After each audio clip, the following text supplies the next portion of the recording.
ভাবছেন তো কর্নফ্লেক্স দিয়ে আবার কি রান্না হবে? তা আজকে আমি সয়াবিনের চপ সম্পূর্ণ নিরামিষ, পেঁয়াজ রসুন ছাড়া বানাচ্ছি। আমরা ভেজ ননভেজ ভালোবাসলেও অনেকেই আছেন যারা পেঁয়াজ রসুন টাচও করেন না, তাদের জন্য আজকে এই রেসিপি। হ্যালো ফ্রেন্ডস, রুবিস কুকারি 2 থেকে আমি রুবি বলছি। আপনাদের সকলকে স্বাগত জানিয়ে আজকে পেঁয়াজ রসুন ছাড়া সম্পূর্ণ নিরামিষ একটা স্ন্যাক্স রেসিপি নিয়ে আমি হাজির। যেই রেসিপিটা দেখার পর বা খাওয়ার পর আপনারা ভাববেন KFC হার মেনে যায়। তা আসুন দেখে নিন কীভাবে আজকে এই নিরামিষ স্ন্যাক্স রেসিপিটা বানালাম। তাই এই স্ন্যাক্স রেসিপিটা বানানোর জন্য আমি 2 কাপ সয়াবিন নিয়ে নিচ্ছি।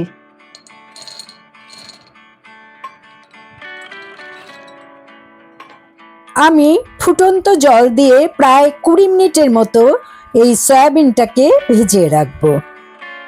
ঢাকা দিয়ে রেখে দিলাম কিছুক্ষণ। 20 মিনিট পর দেখুন অনেকটা ফুলে উঠেছে। আমি জল ঝাড়া করে অন্য একটা পাত্রে নিয়ে নিচ্ছি। আপনারা ফুটিয়েও নিতে পারেন, কিন্তু বেশি যেন ফোটাবেন না। খুব বেশি সেদ্ধ না হলেই এটা ভালো হবে।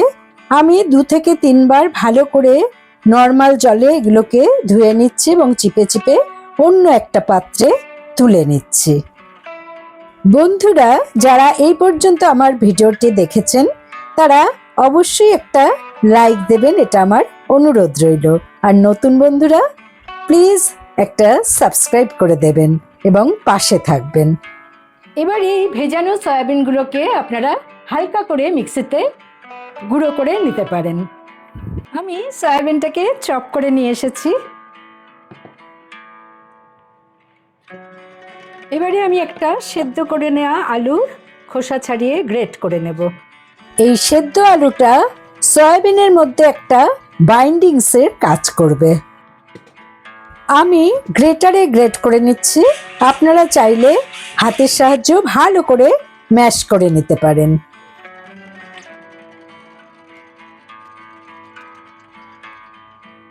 আমি এই সয়াবিনের সাথে সেদ্ধ করে রাখা আলুটা দিয়ে দিলাম।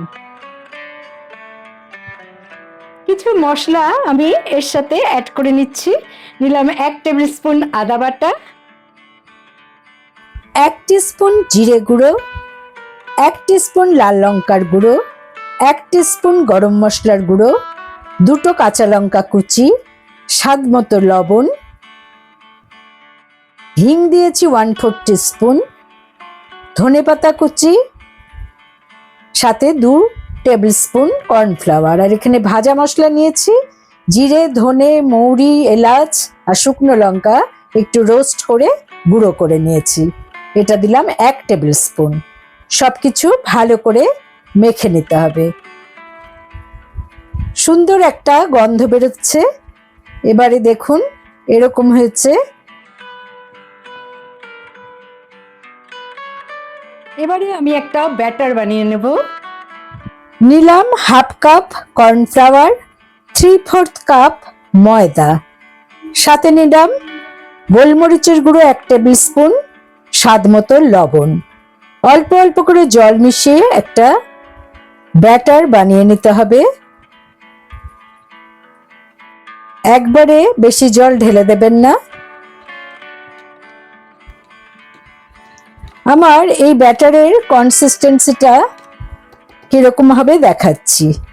এই দেখুন এরকম হবে, বেশি ঘনও না আবার খুব পাতলাও না।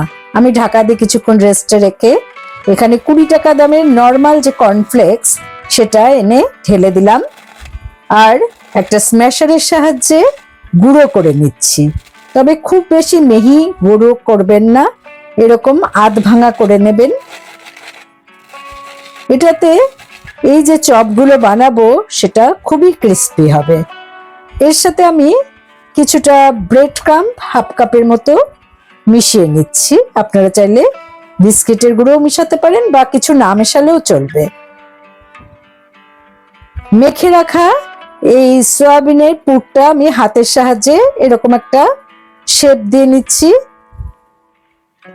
আপনারা চাইলে গোল বা চৌকো এরকম শেপও দিতে পারেন।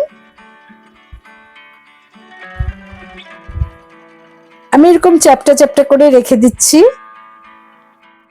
একইভাবে সবগুলো ছোট ছোট ডো করে বানিয়ে নিচ্ছি। আমার প্রত্যেকটা একই সাইজের দেখুন বানানো হয়ে গেছে। এবারে কিভাবে বানাচ্ছি, প্রথমে ব্যাটারে ফেলবো। ব্যাটার থেকে তুলে নিয়ে কর্নফ্লেক্সের গুঁড়োর মধ্যে ফেলে একটু এপিট ওপিট করে নেব।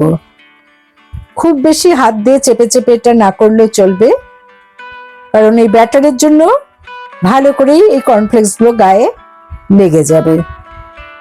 এইভাবে একে একে প্রত্যেকটা চপ আমি বানিয়ে নিচ্ছি। এটা খেতে অসাধারণ লাগে, আর এই যে ক্রিস্পি ভাবটা, এটা যেন কেএফসির কোনো খাবার খেতে যেমন আমাদের লাগে ঠিক সেরকমই লাগে।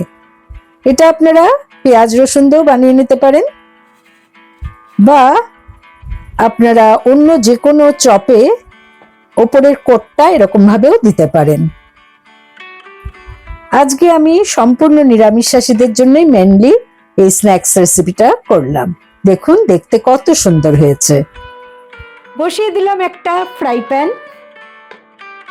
চপ ভাজার জন্য আমি 2 কাপের মতো রিফাইন্ড অয়েল নিয়ে নিচ্ছি।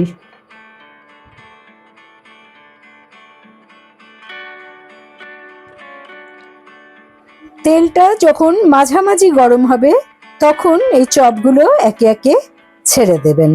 আমি 2 ব্যাচে চপগুলো ভেজে নেব, আর গরম তেল একটু এই চপগুলোর উপর ছড়িয়ে দেবেন, কারণ আমরা বাড়িতে খুব বেশি তেল একদম ডুবো তেলে ভাজি না, যার জন্য যদি এরকমভাবে তেল ছিটিয়ে না দিই তাহলে হয়তো মাঝখান বরাবর এটা ফেটে যেতে পারে।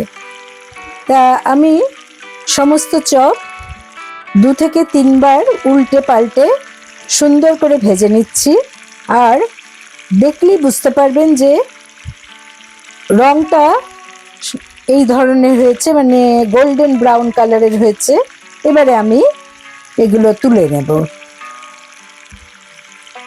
প্রথম ব্যাচের চপ আমার ভাজা হয়ে গেল। আমি একটা ঝাঁঝরি হাতার সাহায্যে তেল ঝাড়া করে চপটা তুলে নিচ্ছি। এবারে দ্বিতীয় ব্যাচের চপও একইভাবে আমি ভেজে নিচ্ছি।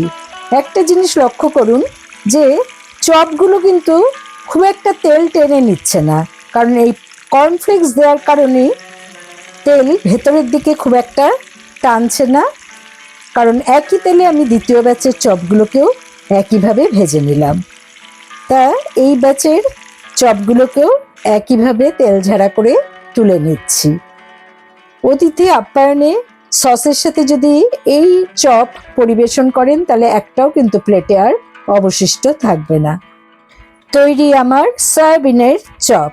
আশা করি বন্ধুরা আজকে আমার বানানো এই সয়াবিনের চপ আপনাদের ভালো লেগেছে। ভালো লাগলে অবশ্যই আমার চ্যানেলে লাইক করুন, কমেন্ট করুন, শেয়ার করুন। নতুন বন্ধুদের সাবস্ক্রাইব করার অনুরোধ রইল। পাশে বেল বোতামে অবশ্যই ক্লিক করতে ভুলবেন না, তাতে যখনই কোনো নতুন রান্নার রেসিপি শেয়ার করব তার নোটিফিকেশন সহজেই আপনাদের কাছে পৌঁছে যাবে। ভালো থাকুন, সুস্থ থাকুন। পরের এপিসোডে নতুন রান্নার রেসিপি নিয়ে হাজির হব আমি রুবি। Thanks for watching.